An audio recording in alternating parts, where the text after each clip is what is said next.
Hi Adrian, good afternoon, and I'm really pleased that we finally get to talk about what's going on in the council, and I really appreciate you giving up your time to speak to KLTV.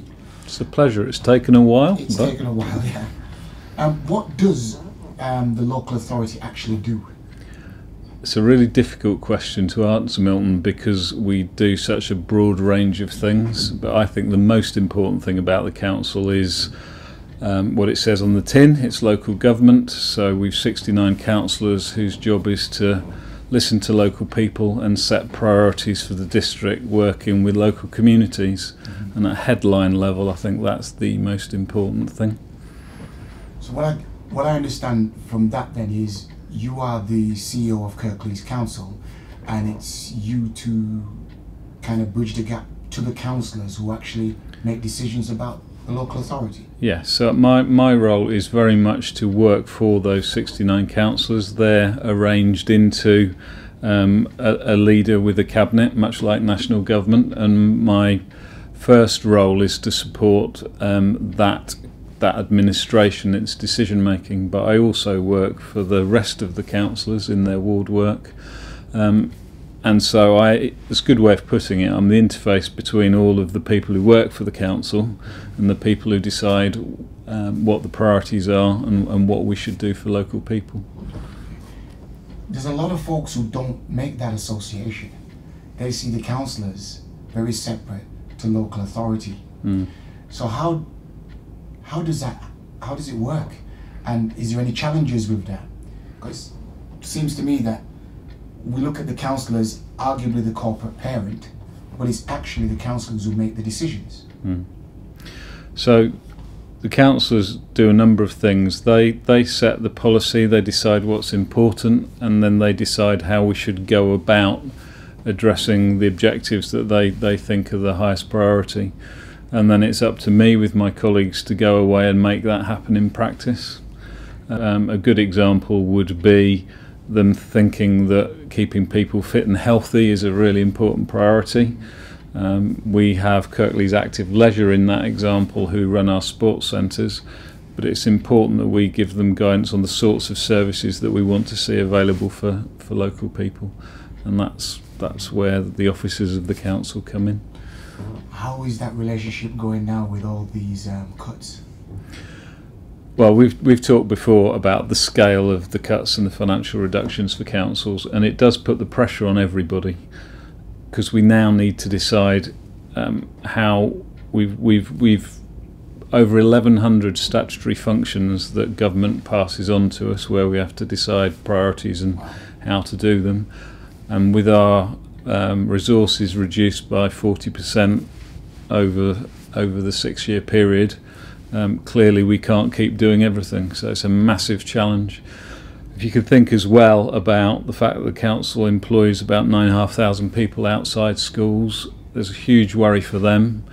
The vast majority of them brilliant people doing their best, but clearly their motivation is not good when they're worried about whether they've got a job, a livelihood, and that brings me to another part of my role, because I need to be clear to them where we're going, how we're going to try and do it, try and be clear about the vision and direction, but being realistic that they're really worried.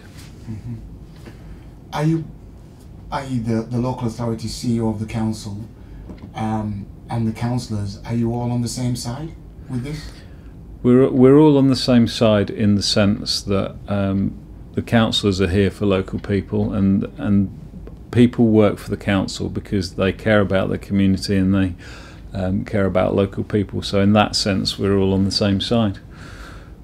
There clearly are, though, very different political views between the groups about what should happen, what the priorities should be, and then that's where officers come in to try and find a way through what isn't always a political consensus around what should happen. And nicely put. I was also thinking about when you talk about priorities, who decides? I mean, looked after children, roads, housing, vulnerable people, adult social and healthcare. Are these statutory procedures that you must commit yourselves to, or can you say no, we're not looking after vulnerable people and adults and various other people? So there's none of those 1,100 odd statutory duties, some of which you've very clearly listed, that we can choose not to do, but we can choose how much to do, because very often the statutory responsibility is very, very general. So to give an example, we have a responsibility with the police, a statutory responsibility to do a community safety plan. How do we reduce antisocial behaviour? How do we try and keep people safe in neighbourhoods? The statutory duty is to have a plan. There's no statutory duty to do anything about the plan. I mean, clearly we do, because we want to have some impact, not just to have a piece of paper. But it's why in a time of cuts you can't just focus on the statutory duty, because it's the other bit that makes a difference. That's right. Okay. How do you facilitate then the local economy to assist businesses in the communities around Kirklees? And before you answer that, can you consider social enterprises? There's voluntary sectors who are not for profit. You've got the private sector as well within that. Yeah. And you've got your own local authority departments going out into the community, fostering those links. How do you facilitate that then? Well, first of all, it's really important that we do, because the money that's available in the local economy for people to spend, as you know, comes from the businesses in the area of all those different sorts. So if those businesses are successful, they'll employ more local people, the wealth will flow around the economy, they'll pay their business rates, which funds part of the council, and that's why we focus on it, because it's interesting. In terms of business support, there isn't very much in there that's statutory. Those are more things that the council chooses to do. But how do we do it? Well, starting from the top, need to make it the right place for businesses to come. So we have a lot of manufacturers, for example, some of them in old mills, need to move on to new premises. So they need some flat land and some clean business space. That takes us into planning, because statutory planning function, we need to give permission to people to change or move into different premises.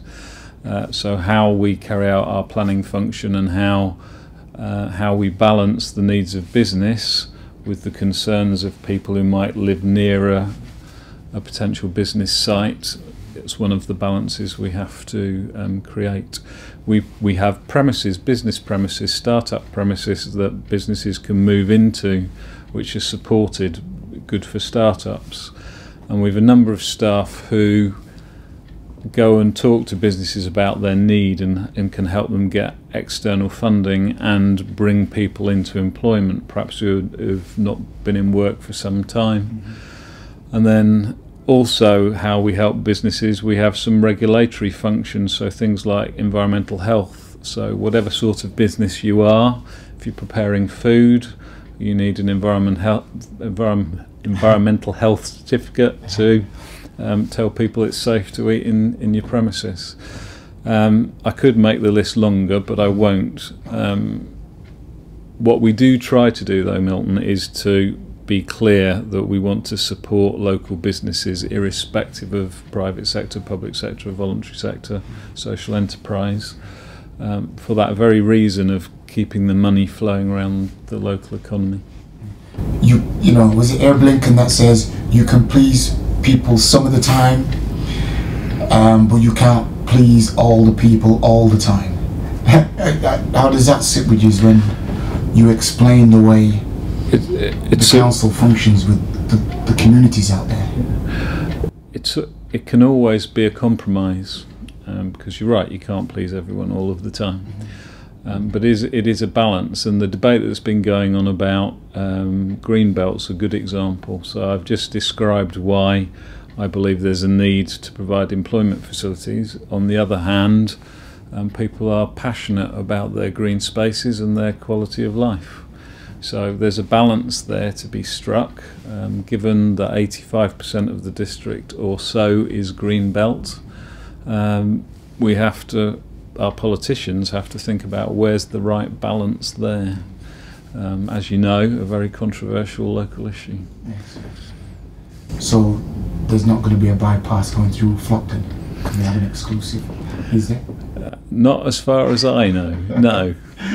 But as part of our work at a city region level, there are potentially plans to improve the junction into Cooper Bridge and back into Huddersfield, and then out through Ravensthorpe. So that one I know about. Flockton bypass I don't know about. There are a lot of people who'd like to see a Flockton bypass. Yes. I think I would. You mentioned Leeds City Region. How does that relate to Kirklees? It's becoming increasingly important, Milton, particularly if we're to attract businesses into the city region. It's impossible for somewhere like Kirklees, say, to go to Japan and try and attract by ourselves a car manufacturer, say. Whereas working with our colleagues in Bradford and Calderdale, Leeds, we've a chance of saying there's a brilliant big manufacturing economy here, the skills are here. It would be a good idea for you to think about locating in the north of England, in the Leeds City region. So that collaboration brings real economies of scale and clout. There are things that Kirklees, the towns in Kirklees, are known for internationally, of course. So Huddersfield cloth, Dewsbury wool, and in some niche markets that does work for us. But these collaborations with our other local authority colleagues and with private sector and business in a global economy are more and more important. So that's the vision for the council and working in the Leeds City region. How does that relate to the ordinary folk on the street from your perspective? So the direct link, because for example, you and I have discussed before, one of the issues facing the district is around unemployment for people under 24, where the unemployment levels are higher. If we can attract inward investment then and grow the local economy, there are more jobs for local people. And with the right training and skills strategy, we can start to address those opportunities for young people so they can actually get a job locally. So it's an example. I'm all for expanding the opportunities around the economy, and I'm all for giving young people a massive start in life, because young people will find a job anyway, because they have that academic nous and that drive and that determination to go and find the job. It's the ones that got switched off at school, it's the ones that just a little thing will switch them off in terms of their motivation, aspiration, self-esteem.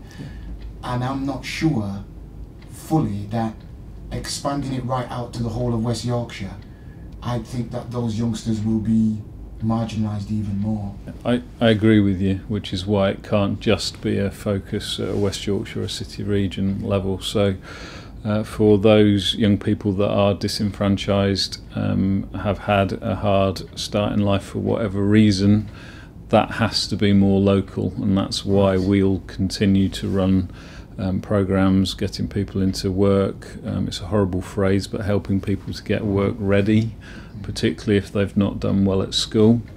As a local authority, clearly we have a responsibility for making sure our schools are as good as they can be, and that they're as inclusive as they can be, so that they focus on individual communities and individual children's needs. And there's good news there, because at an overall level, Kirklees education results are getting better and beating national averages, but it doesn't change what you said about focusing on those that are disenfranchised when they're at school.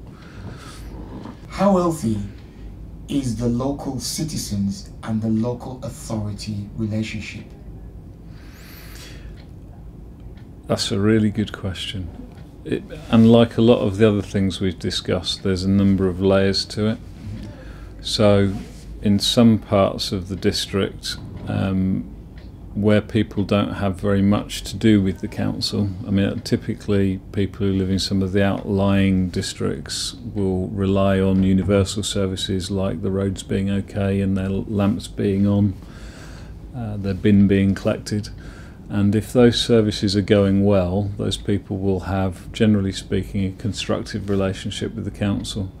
As people get more deprived and more vulnerable and they're dependent on more services, it becomes more difficult to have a consistently good relationship, because those needs are multiple and variable. And there's a number of ways we try to make those relationships as good as possible. The role of councillors, again, is key as community representatives, and where councillors know their communities well, the relationships tend to be much better. And that then means that the things that officers do to try and keep people informed, to share information, can also affect the relationship with the public. So it is in layers. How do you monitor that satisfaction?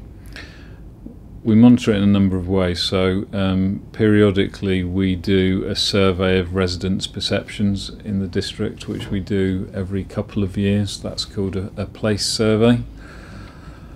We also collect comments and complaints from service users, and that's reported through to me, the trends and comments on a 6-monthly basis. Where people go to the local government ombudsman to make complaints, we look at the trends coming out of that. Where we work with partners, like for example the police and the health service, we look at comments and feedback on services that we share with each other. And then finally we try to look at the quality of engagement we have with people on specific issues. And that's one of the areas where all councils, including this one, get quite a lot of flack. If we're planning to change something, and the information that we use to describe those changes to people is quite often the thing that people can have a go at if they don't like the thing that's being consulted on. So we get quite a lot of feedback through consultations and engagement as well. And this consultation and the feedback, what do you do with that feedback? Do you do any action? Yes, we do several things with it. The first is where there are general trends, those trends are reported to the senior management of all services so we can respond to them. So that would be around things like response to telephone calls, whether people get an answer first time when they come into the customer centres, those sorts of things. Our scrutiny panels also periodically, which is the councillors that aren't part of the administration, look at those trends as well to see if there's anything they want to pick up and comment on and ask the administration to do things differently on. And then with respect to specific complaints, we have to give specific action plans and responses to the people who have raised them. So for example, in a local government ombudsman case, if they were to find against us, we would then need to submit an action plan about what we're going to do about the things that they've found. The other thing I should say is that some complaints come straight to me. In fact, quite a lot of complaints come straight to me. So the ones that I'm most familiar with are the ones where I sometimes get involved, which I try not to. But when something's got to a point where it can't be resolved any further, sometimes it's appropriate for me to get involved and try and resolve things through. So without naming names, had a recent complaint which was around the payment of business rates, where because I happened to meet someone at a business event, we were able to resolve that for them. So that's quite a practical example. Yeah, That's not to say that we can resolve everyone's complaints, and I wouldn't pretend that we can. We do have some serial complainants whose problems we certainly can't resolve. From all the surveys that you do and the feedbacks, what's coming out from this in terms of how you make people happy, Kirklees residents happy? The first and easiest way of driving satisfaction is to do simple things well. So things like people being friendly, polite, responding to timescales that are set out, giving people answers that they understand. So things like that are quite a focus for me at the centre of the council and for the directors. In terms of the services that tend to influence people's perception of place most heavily, they are things like clean streets, whether bins are collected on time, whether a neighbourhood feels safe in conjunction with the police. Those are the things that tend to drive satisfaction with the council, which is interesting for us because it's not what we spend most of our money on. We spend the vast majority of our money, more than 70%, on looking after vulnerable adults, older people, vulnerable children, safeguarding, and in education.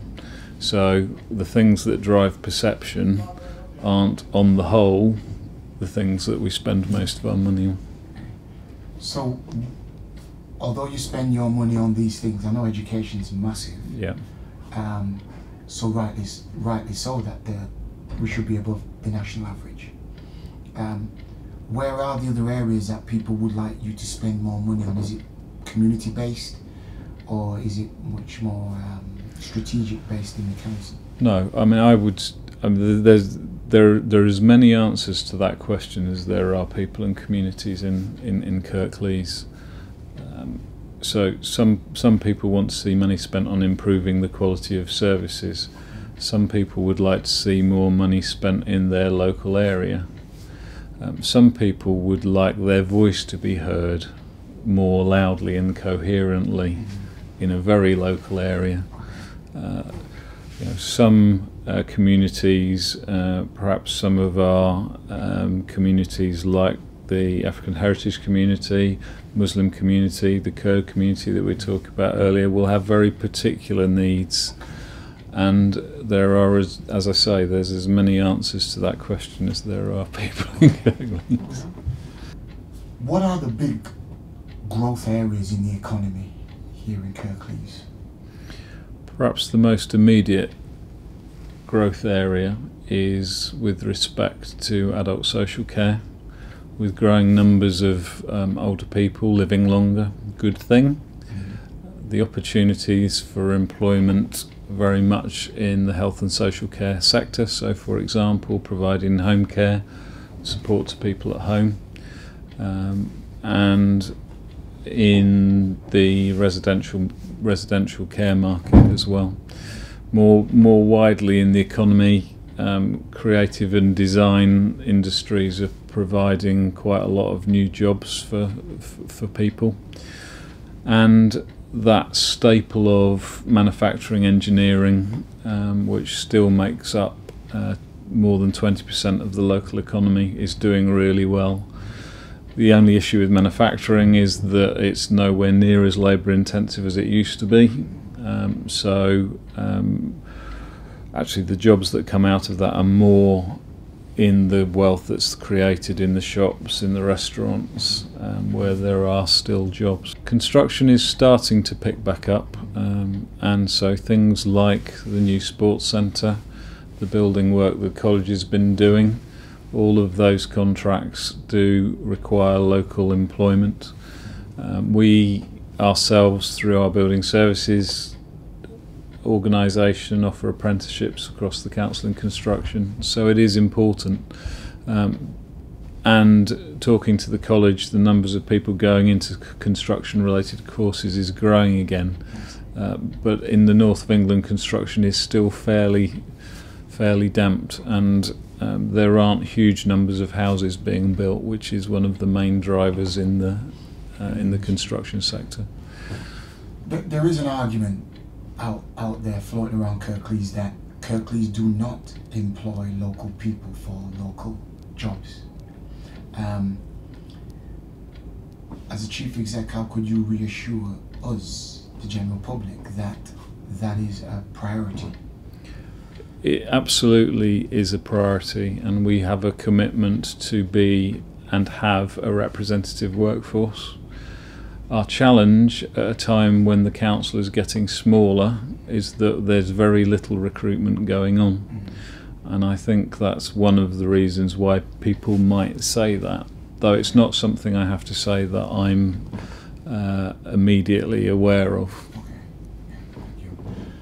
And finally, do you enjoy the job? What's the best thing about the job? The thing I enjoy most is meeting local people, whether they're in Deaton or Batley or Chickenley or Holmfirth, and meeting people who provide services, who work within the council, who are passionate about it, and people who own local businesses who have stayed here and have a real commitment to the towns and villages in Kirklees. That sheer diversity and the number of different things that you come across every day make my professional life both really enjoyable and actually reinforces why I moved here in the first place. So it is very much more than a job. Well, thank you so much for your time, Adrian. I know you're busy, and we, on behalf of KLTV, we really are appreciative that you took this time out to speak to us. No, thank you, Milton. Very much.